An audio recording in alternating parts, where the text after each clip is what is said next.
Good morning, good afternoon, good evening, folks. How are you doing today? This is Michael Zuber, and we have my good friend Emil with us. How you doing, sir?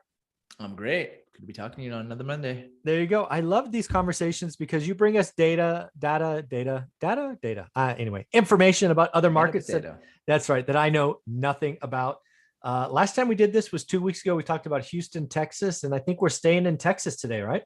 Yeah. We're keeping the Texas theme going, and we're just moving over to Dallas now. Oh, this is going to be interesting, folks. If you don't know already, Roofstock has an entire playlist on this channel where you can look back at different markets. There's also a link below. I think a lot of my students and followers should sign up for Roofstock, if just to collect information, right? Try to figure out what's going on. It's a great data source for what's going on, and you get to see what deals rent for, sell for, things of that nature. So link below, check it out. And let's go, Emil. Let's talk about Dallas. All right. So our MSA name, we got Dallas, Fort Worth, Arlington, Texas. Okay. Our greater MSA population, 7.7 million, which clocks in at number 4 in the country. Wow. And that is over 9,286 square miles. Everything's bigger in Texas. Everything. Our city population, we got 1.3 million, which is good for number 9 in the country at 341 square miles, according to census data for Dallas. Okay. All right. Makes sense. No surprise here as we move into population growth. MSA population growth, 20.9%. If you look at 2010 to 2019. That is amazing. 20%. Yeah. No wonder housing is skyrocketing. That's right. The move into Dallas is very real. City population growth, 12.1% from 2010 to 2019. Those are amazing. Those have to be one of the highest numbers we've seen. Yeah, definitely up there. Wow, that's crazy. I think so. We covered Houston last time. Unemployment rate was like 8%, which that was a high. shocker for Houston. Yeah, Dallas is at 5.7%, so much healthier. Yeah, I'm guessing Houston might be a lot of oil and gas or something. That did seem off last week.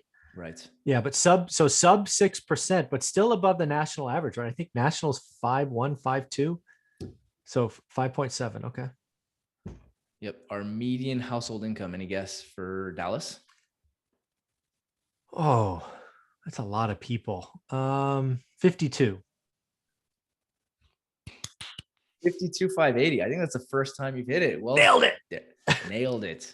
Well done. Well nice. Done. That's really impressive. That is very median household income, like out of nowhere. So well done. Wild ass guess within a range. All right. Our number of units of housing stock, we got 1.9 million in Dallas. Wow. And 38% of those are renter occupied. Ooh, that's different than markets we've seen. Lots of markets were around the 33, 34. This is 38% renter occupied. That's interesting. Exactly. Yep. Okay. And so 2020 single family permits, this is John Burns data. I think Houston was a high number as well. We had 31,529 in Dallas, which is that's a big number. High. That's pretty high. That's 4 or 5x what we are hearing in other areas. Yep. And that is up 24.6% year over year. Got to build them in Dallas. Yep. That's right.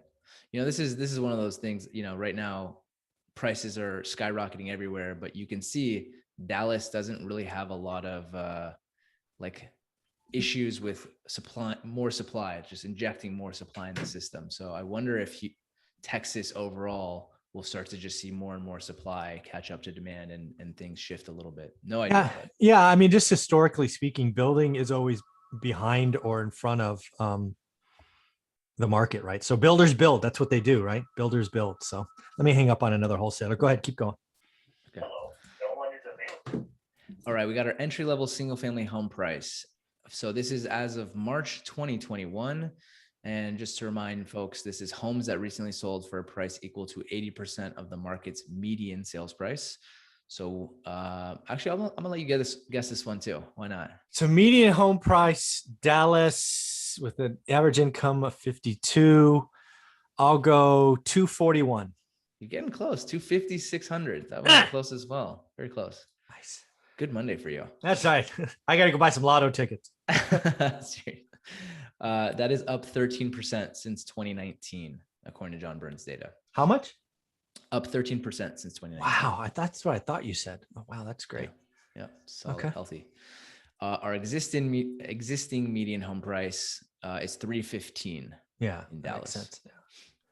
All right, moving on to our median single family rent on that entry level home. So that was about 250,000. Our median single family rent there is 1,904.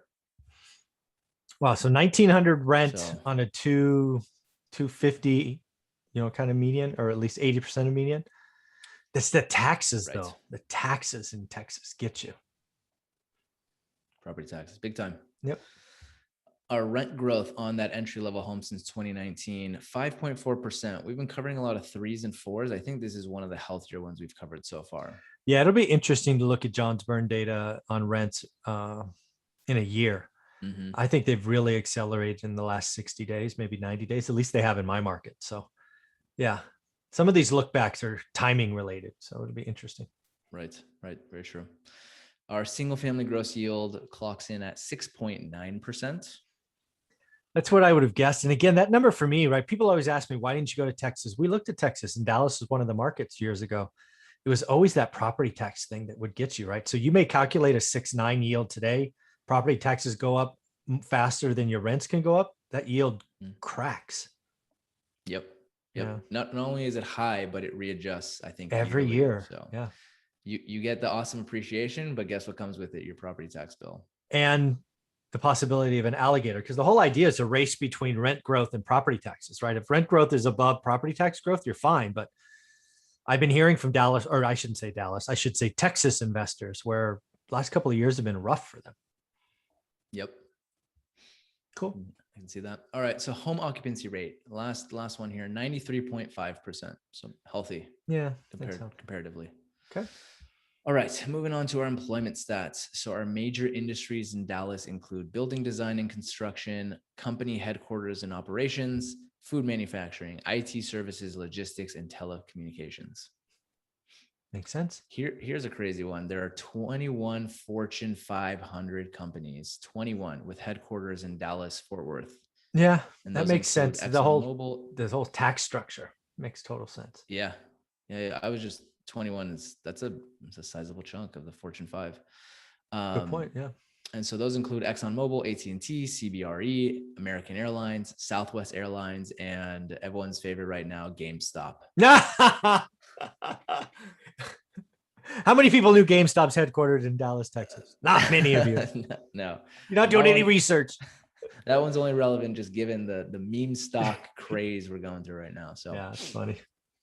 All right. And just to round out our top 5 employers in Dallas, probably not companies that most people have heard of, but these are the largest employers. We got Baylor Scott and White Health, Texas Health Resources, Lockheed Martin, the University of Texas Southwestern Medical Center. Oh, wow. And Medical City Healthcare. Interesting. Okay. Cool. Yeah, a lot of healthcare. I've noticed it's a trend in doing this is like, oftentimes it's hospitals and stuff that are the top employers in most of the cities. So, yep. Cool.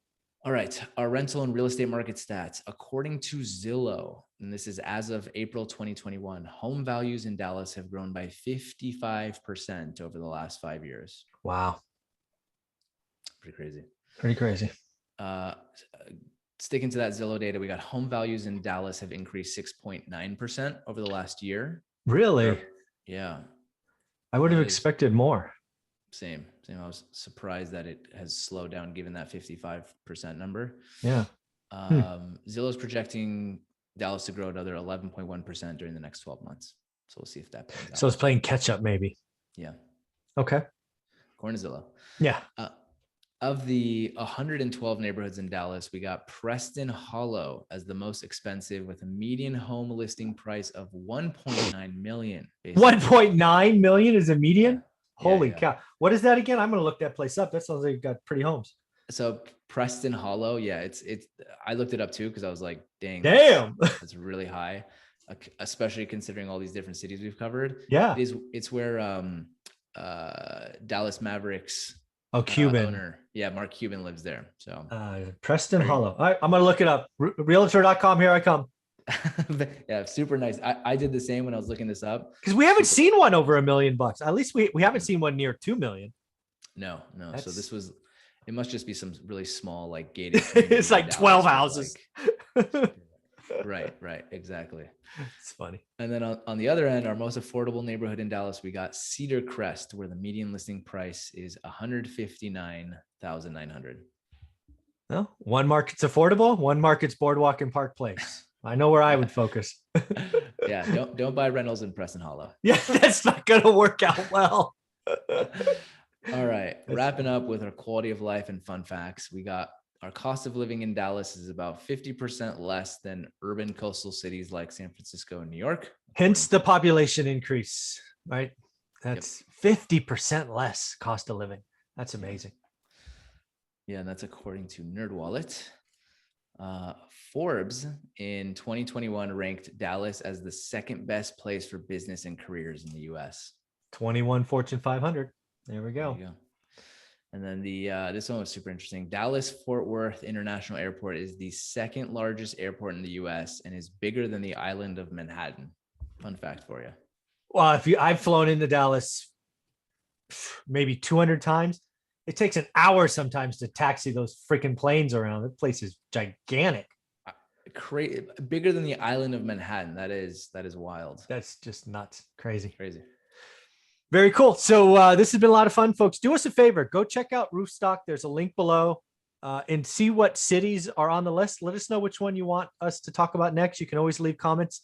Both Emil and I check out those comments because it's a lot of fun interacting with you, asking questions. Any closing thoughts?